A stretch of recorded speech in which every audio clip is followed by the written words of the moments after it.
Quel est votre univers préféré? Un univers que vous connaissez par cœur, dans ses moindres recoins, un univers qui vous berce depuis votre plus tendre enfance, ou bien un univers qui vous accompagne depuis que vous êtes adolescent, adulte, peut-être même que vous l'avez découvert l'année dernière. Pour ma part, cet univers, c'est Coraline. Ok, je vais reprendre cette partie-là en voix off parce que c'était clairement décousu. Si vous devez retenir une chose de moi, c'est que quand je ne suis pas un texte, je me perds dans ce que je dis, je suis incapable d'aligner plus de 2 mots sans bégayer ou hésiter, donc on va reformuler tout ça. Coraline, réalisé par Henri Selick et paru en 2009, c'est le film d'animation phare du studio Laika, connu pour ses réalisations en pâte à modeler. Il est également l'adaptation du roman éponyme que son auteur, une personne fort peu recommandable pour rester très gentil, a écrit comme un livre d'épouvante pour enfants, destiné à la base pour sa fille, passionnée de frissons. Coraline est le principal traumatisme, mais aussi le film préféré de bon nombre de personnes de ma génération. On y suit donc Coraline Jones, une jeune fille fraîchement débarquée dans un vieux palace, autrefois guindé, reflétant les rêves et espoirs perdus de ses habitants. Monsieur Bominski n'arrive pas à dresser ses souris pour monter un cirque. Mrs. Pink et Mrs. Forcible sont 2 comédiennes ratées aujourd'hui complètement tombées dans l'oubli. Et les parents de Coraline, pour compléter ce tableau, sont 2 botanistes essayant de se faire un nom dans ce secteur très fermé. Sans oublier Wyby, dont le nom complet est Wyborn, Pat Bee et Pat Ball dans la version française, le petit-fils de la propriétaire du palace que Coraline trouve insupportable. C'est dans ce contexte que la jeune Coraline va découvrir une porte cachée dans son salon menant à une deuxième version de sa maison, une version parfaite avec des parents parfaits, des voisins parfaits, un ami parfait. Peut-être presque trop parfait. C'est un résumé succinct du film, mais si vous ne l'avez pas encore vu et que l'ambiance Tim Burton vous plaît, foncez le voir parce que c'est une pépite. Ce film est souvent présenté comme un film d'horreur mais adapté au plus jeune âge. Et pour ma part, je l'ai découvert à 4 ans. Et j'ai adoré. Je l'ai regardé au moins une trentaine de fois depuis que je suis petite, si ce n'est plus. Et parfois, je l'ai regardé plusieurs fois, plusieurs soirs d'affilée, dans la même semaine, tellement cet univers me fascinait. J'aime tout. J'aime le personnage éponyme, Coraline. J'aime son évolution au fil du récit. J'aime la terreur que m'a infligée de nombreuses fois l'autre mère, donc l'antagoniste principal du film. J'aime tout. Et ce que j'aime le plus, ce sont les décors. Je vous ai parlé de l'ambiance Tim Burton, les décors de Coraline tombent pile dedans. Lumineux et lugubre à la fois, ils dépeignent parfaitement l'avancée du film et le piège de l'autre mère se révélant lentement au fil du récit. Ces décors, j'ai eu la chance d'en voir une partie lors d'une exposition éphémère au musée du cinéma à Lyon, qui était une expo regroupant le studio Laika et le film Beetlejuice. 2 univers passionnants comme ceux-ci, je peux vous dire que j'ai passé un bon moment. Lorsque je suis rentrée, j'avais des étoiles plein les yeux et des projets plein la tête. Mais avant toute chose, vous ne me connaissez pas. Bonjour, enchantée. Je me fais appeler Ina sur les réseaux depuis belle lurette, depuis que j'y suis. J'ai un compte Instagram sur lequel je poste énormément de projets artistiques parce que c'est ce qui me stimule, en quelque sorte. Et donc au moment où je suis allée voir cette exposition, j'avais un projet en tête depuis quelques temps, c'était de faire du crochet. Ça paraît hyper banal parce que beaucoup de personnes se sont mises à faire du crochet à peu près en même temps que moi et on tombe énormément sur des vidéos de crochet. Mais j'avais cette idée en tête et j'ai décidé, comme premier projet, de réaliser un ensemble de vêtements autour de Coraline. Et c'est ce que vous allez voir maintenant. Alors pour réaliser ce projet, j'ai décidé de faire une paire de mitaines, une écharpe, un bonnet et un pull. Et dans cette vidéo, vous allez retrouver le processus de création des mitaines, le processus de création du bonnet, le début de processus de création de l'écharpe, mais pas le pull. Ça sera dans une deuxième vidéo qui sortira, à mon avis, mi-octobre, le temps que je puisse réaliser ce pull, et au moins pour avoir le look final pour Halloween. Ça serait cool en vrai. Donc bienvenue dans cette vidéo, bienvenue dans mon univers à la fois. On va passer une petite demi-heure ensemble, donc n'hésitez pas à vous faire un petit café ou un thé ou n'importe quelle boisson chaude ou froide parce que on est en été. J'aurais préféré vous poster cette vidéo en hiver parce que ça fait depuis cet hiver que je travaille sur ce projet et j'ai eu pas mal de galères, pas mal de retard et c'est pour ça que vous voyez cette vidéo maintenant à l'aube de l'été 2026. Alors pour commencer ce projet, j'ai décidé de faire une écharpe. Mais c'est pas le premier projet que je vais vous présenter dans cette vidéo parce que j'ai commencé à filmer le process de l'écharpe hyper tard. Et on va plutôt commencer par les gants. Les fameux gants de Coraline. Oui, c'est encore moi, je vous avais bien dit que j'avais besoin d'un texte pour être fluide. Donc, les fameux gants de Coraline, une véritable institution auprès des fans du film, au même titre que le pull. J'ai toujours rêvé d'avoir cette paire de gants avec moi, si bien que j'avais fini par en trouver qui y ressemblaient vaguement. Mais alors, que sont ces gants ? Dans un monde triste et dominé par les nuances de gris, Coraline remarque, lors de l'achat de sa tenue pour l'école, une paire de gants différents des autres car colorés. Elle supplie sa mère de les lui acheter, mais celle-ci refuse du fait de leur prix, et peut-être aussi à cause de leur excentricité. Donc j'ai décidé de réaliser cette paire de gants basée sur le tutoriel de cette vidéo, qui sera proposée en description et en note si jamais j'arrive à les faire. Je suis débutante, je débute sur YouTube, c'est un truc de fou. C'est un tutoriel assez simple, accessible aux étudiants. C'est un tutoriel assez simple, accessible aux débutants. Donc pour la paire de gants, j'ai décidé de réaliser des mitaines, comme c'était indiqué dans la vidéo. C'était déjà une idée que j'avais en tête, pas de faire les gants, mais de faire une paire de mitaines. Donc pour faire ces gants, je me suis basée sur ces 4 couleurs qui sont les plus proches que j'ai pu trouver du film, mais qui sont légèrement différentes. Et en plus de ça, je me suis trompée dans le fil, j'ai pris du coton très fin, ce qui fait que les gants sont portables, mais il manque un truc. Ils sont un peu rêches, donc je pense qu'à l'avenir, ou peut-être pour le look final, si jamais je me chauffe, je trouverai du meilleur fil et je referai ces gants, surtout que, vous le verrez tout à l'heure, ils ont quelques petits défauts, comme c'était un des premiers projets que j'ai fait, et que j'ai mené à bien, donc il y a quelques petites choses à modifier encore. Donc j'ai eu quelques petites galères pour faire ces gants, notamment le fait déjà que mon premier essai était un échec. C'est-à-dire qu'il y a vraiment une énorme différence entre le début du bracelet et la fin du bracelet qui est catastrophique. Ça se voit que je débute, vraiment ça se voit. Donc ça, c'est le bracelet, il est censé donc se refermer ici pour pouvoir nous permettre ensuite de monter petit à petit les rangs. Et étant donné que je m'étais complètement foirée sur mes longueurs, je ne pouvais pas refermer le bracelet. Ça donnait un effet potache, pas fini, tout ce que vous voulez. Donc j'ai déjà dû recommencer cette partie-là. J'ai commencé à monter mes rangs tranquillement avec mes différentes couleurs, tchac, on coupe, jusqu'à ce que je me rende compte que le fil de mon bracelet, donc le fil de cette partie, la base, un des fils avait cassé. Et comble de mon malheur, ce jour-là, mon fil que j'étais en train d'utiliser, le fil vert, a décidé de faire un nœud. Impossible à défaire, mais même avec mes ongles, j'arrivais pas à l'enlever, même en utilisant une aiguille, je n'arrivais pas à l'enlever. Ça a suffi pour me saper le moral pour toute la journée. Vraiment, on voit ma tête. Mais bon, s'il faut savoir un truc sur moi, c'est que j'abandonne rarement, donc j'ai tout défait. Au moins ça me donne une séquence qui est assez satisfaisante, parce que défaire un projet crochet, ça pince le cœur, mais par contre c'est super satisfaisant de tirer le fil et de voir tout s'enlever. Et j'ai recommencé depuis le début. Enfin depuis le début. C'est-à-dire que j'ai rattrapé le fil qui s'était pété et j'ai pu continuer, reprendre. J'ai avancé tranquillement jusqu'au lendemain où je suis revenue au point où j'en étais, au point où mon fil a décidé de m'abandonner, de me lâcher. On s'est retrouvés le lendemain avec un magnifique t-shirt. Je veux que des commentaires sur mon magnifique t-shirt de Windrose pour pouvoir continuer à monter tranquillement les rangs. J'en avais fait un peu off caméra jusqu'au moment où j'ai pu placer deux... Alors je pense que ce sont des épingles à nourrice, c'est des épingles à nourrice un peu particulières, mais c'est celles qui sont utilisées dans le crochet. Donc les deux petits bitonniaux verts que vous voyez sur le projet, c'est tout simplement l'endroit où on a mes pouces.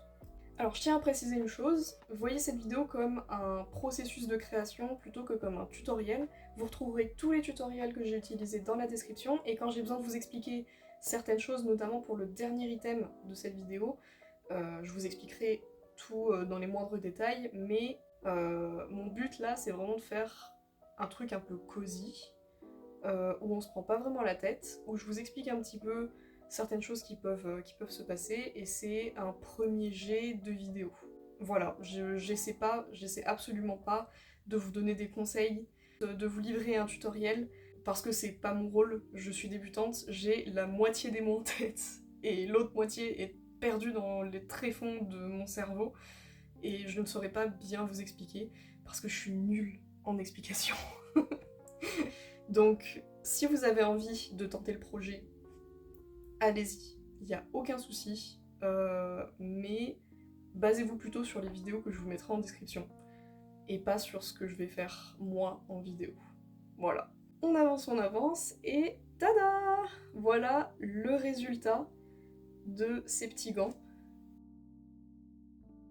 Et donc ces mitaines, je les ai avec moi. Elles sont assez bien réalisées, enfin pour un premier projet débutant, etc. Je trouve qu'elles sont pas si mal, franchement. Le seul regret que j'ai, c'est donc le choix de la matière et le fait que ma deuxième mitaine est inégale par rapport à la première. Ça se voit quand elles sont pliées, et je vais profiter du fait que je les ai pas portées pendant des mois pour le montrer, mais elles sont pas de la même taille, et ça se sent une fois portée, c'est-à-dire que celle-ci est beaucoup trop lâche, ample, donc c'est peut-être le seul regret que j'ai par rapport à elle. Un autre truc que j'aime pas trop par rapport à elle, c'est que comme j'ai utilisé un fil qui était beaucoup plus fin que la personne dans la vidéo, et ben je me suis trop basée sur son tutoriel en oubliant le fait que je perds forcément des centimètres comme mon fil est beaucoup trop fin. Donc ces mitaines, et ça se voit peu sur la vidéo mais je vais quand même vous le montrer en vrai, ces mitaines sont beaucoup trop courtes. Voilà, elles arrivent avant mes phalanges, et c'est pas du tout le but c'est quand même que ça couvre un petit peu. Donc quand je les porte et qu'il fait froid, je suis pas très bien protégée. Sinon je les trouve très cool, je suis très fière de moi de les avoir réalisées. C'est tout pour ces mitaines, maintenant on va passer au deuxième projet, qui n'a pas été fini pour cette vidéo, parce qu'évidemment je calcule très mal mes besoins en fil et je prends jamais assez de pelotes, donc il faut que j'aille racheter des pelotes pour finir ce projet. Mais bon, passons au process de création de l'écharpe. Et bah au moment où j'enregistre ça, on est le 22 mars 2026. Et la dernière fois que j'ai touché à ce projet, on était mi-décembre 2025. Ça fait longtemps. Alors là, on était en mars. Et maintenant, on est le 23 mai. J'ai décidé de reprendre avec l'écharpe. On voit bien que c'était mon premier projet parce que c'est un peu potache au début et puis après ça s'affine.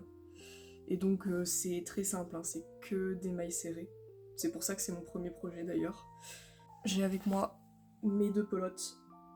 Donc, let's go.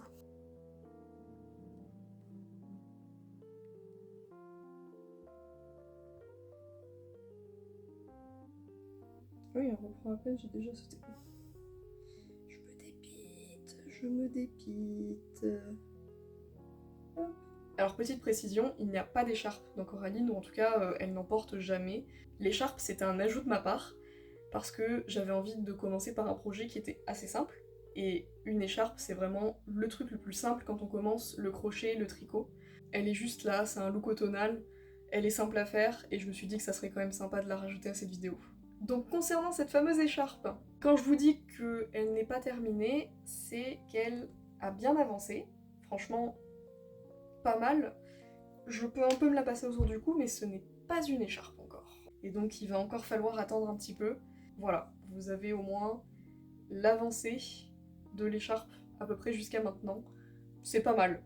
Je viens de faire le rush, mais j'ai une capacité à rentrer les épaules parce que je suis stressée de parler devant une caméra, c'est un truc de fou.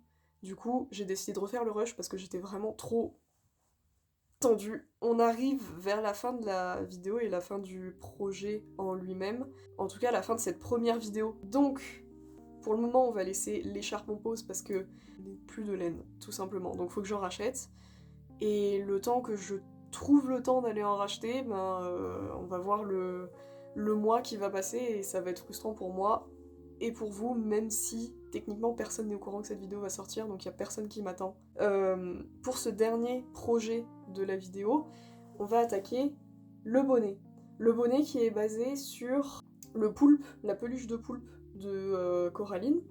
Donc on va partir sur une forme qui devient hyper à la mode en ce moment, c'est la forme de bonnet carré un peu, qui fait un peu des oreilles, donc ça me rappelait le poulpe. Enfin je dis le poulpe, mais je crois que c'est un calamar géant en fait dans le truc. Donc j'ai choisi une laine bleue, comme ceci, avec, j'aime bien les petites touches de brun sur la laine, j'aime beaucoup. Voilà la référence, au cas où je voulais pas bien montrer. Et pour faire ce genre de bonnet, c'est hyper simple. Ça va être une chaînette qui va faire le tour de ma tête. Et ensuite, on va la monter en maille serrée et la refermer avec... je sais plus comment ça s'appelle, je vous le dirai ou je vous le mettrai au montage pour avoir cette forme un peu carrée. Je ferai un petit tourrelet en haut. Et ça sera vraiment juste ça. Donc, c'est parti. Ok, donc là, je viens de finir ma chaînette que j'ai refermé avec un point, comme ceci. Donc là, le fil est très grand parce que j'aime bien me laisser une petite marge, comme ça au moins, tout ne se détruit pas quand j'essaie d'enfiler le projet. Et donc là, je me sens déjà très à l'aise avec vous, hein, pour vous montrer ce genre d'image. Bah globalement, ça s'enfile bien, donc on est bon. Je vous ai pas montré le process de la chaînette, mais je vais vous filmer la suite du processus, comme ça au moins vous verrez à peu près comment ça se fait. Alors je vous avoue que ce bonnet, c'était un bonheur à faire. Vraiment, ça, en 2 soirées, ça a été plié. C'était hyper facile et rapide parce que c'était toujours la même chose, c'est-à-dire faire des demi-brides, faire des demi-brides, faire des demi-brides, faire des demi-brides, et du coup, au final, c'est peut-être le truc le plus simple qui m'ait été donné de faire. Vraiment.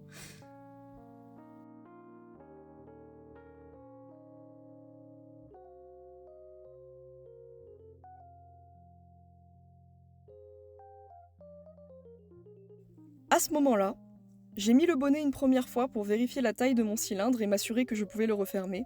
J'étais assez sceptique, ça se voit à mon visage, et je partais du principe que j'allais le monter encore un peu, quand j'ai décidé de pincer le milieu de mon bonnet pour vérifier sa fermeture. Et là, la révélation. J'étais peut-être bien arrivée au bout de mon ouvrage.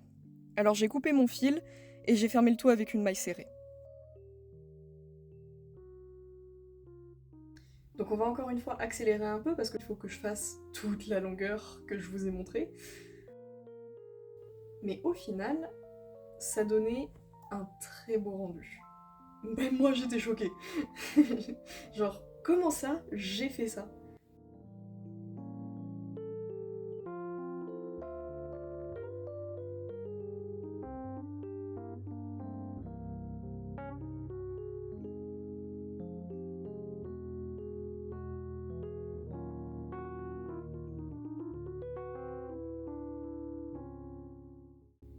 Et là, on peut quand même le dire, il est magnifique. Il est magnifique. C'est un de mes préférés. Vraiment, je vais le porter tout le temps. Et donc ce merveilleux bonnet, il est là. Et comme vous pouvez le voir, c'est juste un carré. Genre si je lui enlève son ourlet, ça fait un gros carré qui fait un peu sac. Et c'est vraiment tout. Genre, c'est un des trucs les plus simples à faire. Et c'est le truc par lequel mon meilleur ami, qui m'a donné la technique, a commencé quand il a commencé à faire du crochet. Donc c'est le plus accessible. Et donc ce bonnet, il n'est pas totalement fini, puisqu'il faut que je rajoute l'œil du calmar géant. Et pour le moment, j'ai pas encore trouvé le bouton qu'il me faut. J'ai commencé à en discuter avec une de mes amies. Donc, affaire à suivre, ça sera quelque chose qu'on verra dans la prochaine vidéo. Merci beaucoup d'avoir suivi cette première vidéo, d'être resté jusqu'au bout, d'avoir supporté ma diction catastrophique, mon ton catastrophique, parce que honnêtement, j'étais pas du tout à l'aise quand j'ai commencé à filmer. Mais je suis quand même contente d'être arrivée jusqu'au bout. Ça a été beaucoup d'efforts, beaucoup de temps, mais je suis très contente parce que si vous voyez ça, ça veut dire que j'ai réussi à la poster. Si vous avez apprécié cette vidéo, vous pouvez évidemment les formules habituelles, mettre un like, vous abonner si jamais vous voulez voir la suite de mes aventures, parce qu'avec le temps évidemment je vais m'améliorer. Pour les prochains contenus, j'ai déjà quelques idées en tête. On va pas aborder que du crochet sur cette chaîne. Si ça peut vous intéresser, on va aborder plein d'autres sujets, toujours en lien avec la création, avec l'art. Si jamais ça vous intéresse, je suis très présente sur Instagram, TikTok, j'ai un compte aussi, je vous les mets dans la description comme toujours. J'y poste des dessins, j'y poste des projets crochet, j'y poste des conneries aussi, surtout en story. Mais si vous voulez être informé de la suite, et ben c'est là-bas que vous devez vous rendre. La prochaine fois qu'on se verra, s'il n'y a pas quelque chose qui me vient en tête avant, ça sera pour parler de livres. J'ai bien conscience que c'est assez cliché. Et on peut être amené à parler d'autres choses aussi, vraiment, je me laisse toutes les libertés possibles et imaginables avec cette chaîne. Et en attendant, eh ben, je vous donne rendez-vous dans la suite de cette vidéo, qui sortira encore une fois, je pense, courant automne, octobre je dis, comme ça me laisse le temps de faire le pull, qui sera, je pense, le projet qui occupera tout notre temps dans la prochaine vidéo. Là c'était que les petits éléments, maintenant on va attaquer le gros du projet.